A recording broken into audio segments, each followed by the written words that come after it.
நேசிக்கிறார். இந்த நாள் வேதாகம தியானத்திற்கு உங்களை அன்புடன் அழைக்கிறேன். மானானது நீரோடைகளை வாஞ்சித்து கதறுவது போல தேவனே என் ஆத்துமா உம்மை வாஞ்சித்து கதறுகிறது. 42 சங்கீதம் 1 ஒரு மனிதன் தான் பூமியின் வடமுனைக்கு சென்று குளிரால் விரைத்து ஏறக்குறைய மரணத்தின் விளிம்புக்கே போய்விட்டதாக கூறினான். அவனுடைய கைகள் மரத்து போய்விட்டன, கால்கள் உணர்விழந்தன. பேசாமல் அந்த உரை பனியிலேயே படுத்து உறங்கிவிட வேண்டும் என்ற உணர்வு அவனை ஆட்கொண்டது. அப்பொழுதுதான் தான் குளிரால் விரைத்து செத்து கொண்டிருக்கிறோம் என்பது அவனுக்கு உதயமாயிற்று. உடனே குதித்து எழுந்து வேகமாக ஓட ஆரம்பித்தான். அவனுடைய இரத்த ஓட்டம் தூண்டப்பட்டது. தான் மரித்து கொண்டிருப்பதை அவன் உணராமலேயே இருந்திருந்தால், அதை உணர்ந்து எழுந்து ஓடாதிருந்தால் குளிரில் விரைத்தே மடிந்திருப்பான். ஆம், எனக்கு அருமையானவர்களே, நம் இதயத்திலே தேவன் பேரிலும் நீதியின் பேரிலும் ஒரு சிறு துளியளவு வாஞ்சை இருந்தாலும் அது நம் இதயம் கிறிஸ்துவின் குரலையும் செய்தியையும் கேட்க முடியாத அளவிற்கு இன்னும் கடினப்படவில்லை என்பதற்கு ஒரு நிச்சயமான அறிகுறியாகும். நான் இன்னும் ஆவியானவரின் குரலுக்கு உயிருள்ளவனாக, கூர்மையுள்ளவனாக, எச்சரிக்கை உள்ளவனாக இருக்கிறேன் என்று அர்த்தம். தேவனுக்காக ஏக்கம் இல்லாதவர்கள், கிறிஸ்துவுக்காக தாகம் கொள்ளாதவர்கள், ஆவியானவரின் காரியங்களில் நாட்டம் கொள்ளாதவர்கள் தங்கள் அக்கிரமங்களிலும் பாவங்களிலும் மரித்து கிடப்பது மட்டுமல்ல, ஆவியானவரின் ஏவுதல்களுக்கும் உணர்வற்றவர்களாயிருக்கிறார்கள். அவர்கள் மரித்தவர்களை போன்றோர். இறுதியில் நித்திய மரணத்திற்கு நேராக நடத்தக்கூடிய ஒரு ஆவிக்குரிய மயக்கத்தில் ஆழ்ந்திருக்கின்றனர். ஆவிக்குரிய வாஞ்சை குறைவினால் முன்னொரு காலத்தில் பார்வோன் செய்தது போல நாம் நமது இருதயங்களை கடினப்படுத்திவிடக் கூடும் என்று வேதம் எச்சரிக்கிறது.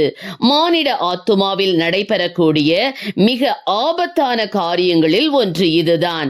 தேவன் பேரிலுள்ள நமது வாஞ்சையை முழுவதுமாக இழந்துவிடும் அளவிற்கு பாவத்தினால் நெடுங்காலமாக தேவனுக்கு விரோதமாக நமது இருதயங்களை கடினப்படுத்தாமல் நாம் கவனமாக இருக்க வேண்டும். பசியுள்ள மனிதன் இயல்பான மனிதன். சுகவீனமாய் இருப்போரும் மனமுடைந்து இருப்போரும் உணவை வெறுப்பார்கள். சராசரி மனிதனோ உணவை விரும்புவான். அந்த விதத்தில் பசி என்பது ஆசீர்வாதம்தான். அது ஒரு இயற்கையான உணர்வு. ஆவியானவரின் எச்சரிப்புகளுக்கு செவி கொடுப்போர் பாக்கியவான்கள். அவர்கள் மட்டுமே திருப்தியடைவார்கள். சராசரி மனிதனுக்கு ஆவிக்குரிய பசியும் உண்டு. ஒருவேளை அவன் அதற்கு வேறு பெயரிட்டு அழைக்கலாம். தான் அதை நிரப்பிவிட்டதாக கூட அவன் நினைக்கலாம். ஆனால் தேவன் இன்றி அவனுடைய ஆவிக்குரிய பசியும் தாகமும் தீர்க்கப்பட வழியே இல்லை. தாவீது மானானது நீரோடைகளை வாஞ்சித்து கதறுவது போல தேவனே என் ஆத்துமா உம்மை வாஞ்சித்து கதறுகிறது என்கிறார். ஏசாயா, என் ஆத்துமா இரவிலே உம்மை வாஞ்சிக்கிறது. எனக்குள் இருக்கிற என் ஆவியால் அதிகாலையிலும் உம்மை தேடுகிறேன். உம்முடைய நியாய தீர்ப்புகள் பூமியிலே நடக்கும் போது பூச்சக்கரத்து குடிகள் நீதியை கற்றுக்கொள்வார்கள் என்று சொல்லுகிறார். ஆம் பிரியமானவர்களே, நாம் ஒவ்வொருவரும் தேவனுடைய சாயலிலும் அவருடைய ரூபத்தின் படியேயும் படைக்கப்பட்டோம். நாம் தேவனுடன் உறவாடுவதற்காக உண்டாக்கப்பட்டவர்கள். அவருடன் ஐக்கியம் இல்லாத பட்சத்தில் நமது உள்ளங்கள் ஒரு காலம் திருப்தி அடையாது. எப்படி ஒரு காந்தம் இரும்பை கவர்ந்து இழுக்கிறதோ அப்படியே பசியுள்ள ஆத்துமா தேவனிடமாய் ஈர்க்கப்படுகிறது. தேவனே, நீர் என்னுடைய தேவன். அதிகாலமே உம்மை தேடுகிறேன். வறண்டதும் விடாய்த்ததும் தண்ணீரற்றதுமான நிலத்திலே என் ஆத்துமா உம்மேல் தாகமாயிருக்கிறது. என் மாம்சமானது உம்மை வாஞ்சிக்கிறது என்று சொல்லுவோம்.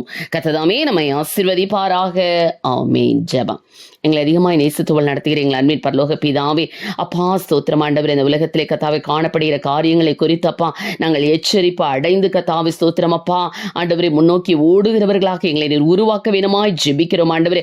உலகத்தின் பாவங்களிலே கத்தாவை ஸ்தோத்திர ஆண்டவரே, ஸ்தோத்திரம் அப்பா ஸ்தோத்திர ஆண்டவரே, மடிந்து போய்விடாதபடி எச்சரிப்புகள் வரும்போது கத்தாவை உண்மையிலே கத்தாவை ஸ்தோத்திர தாகம் கொண்டு கத்தாவே அப்பா கர்த்தரை தேடக்கூடிய கிருபைகளை ஒவ்வொரு பிள்ளைகளுக்கு கொடுப்பீராக.